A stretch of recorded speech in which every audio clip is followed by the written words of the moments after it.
mechanical iceberg. Possibility. Quantum mechanics allows supreme mind. Brains capable of millions of neural nets. Cascade of biochemical An emotional response. molecules of emotion. The brain does not know the difference between what it sees in its environment and what it remembers. We are running the holodeck. Whatever way we observe the world around us. So how can you continue to see the world as real if the self that is determining it to be real is intangible?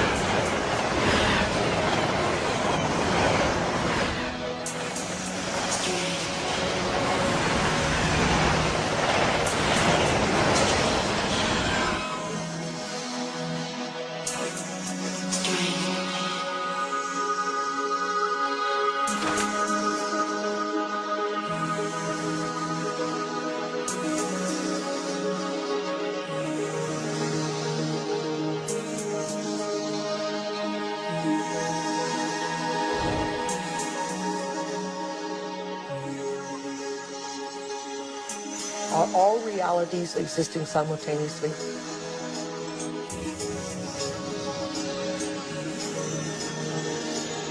Is there a possibility that all potentials exist side by side?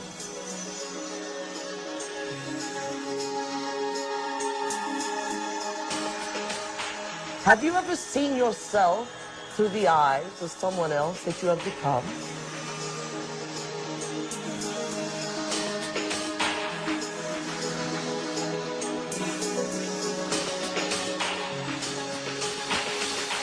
And looked at yourself through the eyes of the ultimate observer? Who are we? Where do we come from? What should we do? And where are we going? Why are we here? Well, that is the ultimate question, isn't it? What is reality? What I thought was unreal now, for me, seems in some ways to be more real than what I think to be real, which seems now more to be unreal.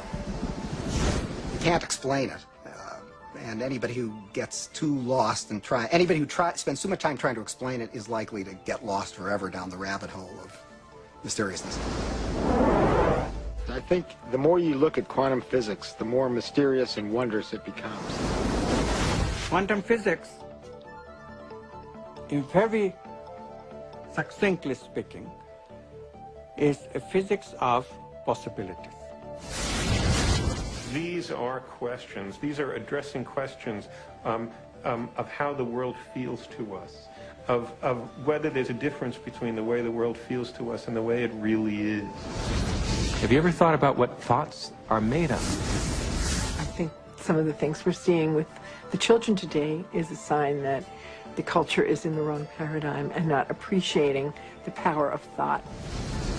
Every age, every generation has its built-in assumptions that the world is flat, that the world is round, etc. There are hundreds of hidden assumptions, things we take for granted that may or may not be true. Of course, in the vast majority of cases, historically, these things aren't true. So presumably, if history is any guide, much about what we take for granted about the world simply isn't true. But we're locked into these precepts without even knowing it oftentimes. That's a paradox. Modern materialism strips people of the need to feel responsible. And often enough, so does religion. But I think if you take quantum mechanics seriously enough, it puts the responsibility squarely in your lap, and it doesn't give answers that are clear-cut and comforting. It says, yes, the world is a very big place, it's very mysterious, mechanism is not the answer, but I'm not going to tell you what the answer is, because you're old enough to decide for yourself. Is everyone a mystery? Is everyone an enigma? They most certainly are. Asking yourself these deeper questions opens up new ways of being in the world. It brings in a breath of fresh air. It makes life more joyful. The real trick to life is not to be in the know, but be in the mystery.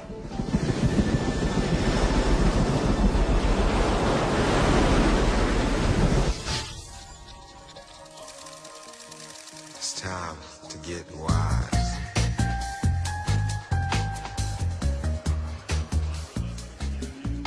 Why do we keep recreating the same reality? Why do we keep having the same relationships? Why do we keep getting the same jobs over and over again?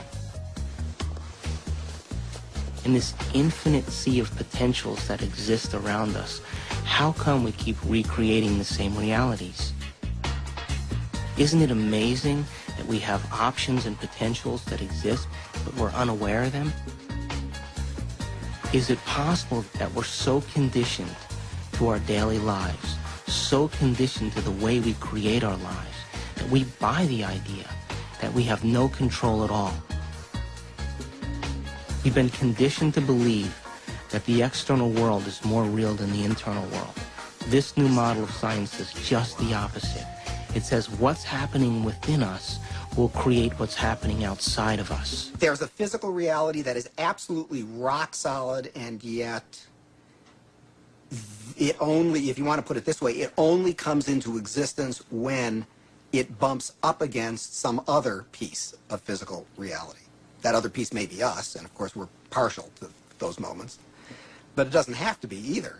It could be just some incidental rock comes flying along and interacts with this fuzzy mass of stuff, and sure enough, it provokes it into a particular state of existence. And there were philosophers in the past that said, look, if I kick a rock and I hurt my toe, that's real. I feel that, it feels real, it's vivid, and that means that it's reality. But it's still an experience, and it's still this person's perception of it being real. Scientific experiments have shown that if we take a person and hook their brains up to certain PET scans or computer technology and ask them to look at a certain object, and they watch certain areas of the brain light up, and then they've asked them to close their eyes and now imagine that same object.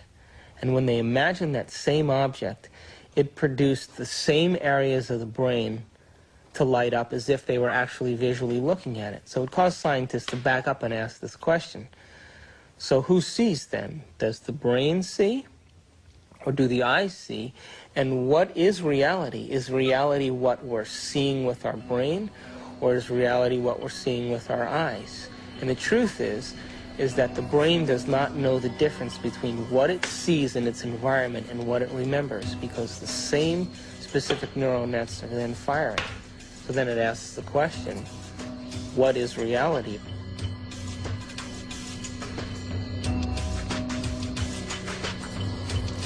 We're bombarded by huge amounts of information, and it's coming into our body, and we're processing it, coming in through our sense organs.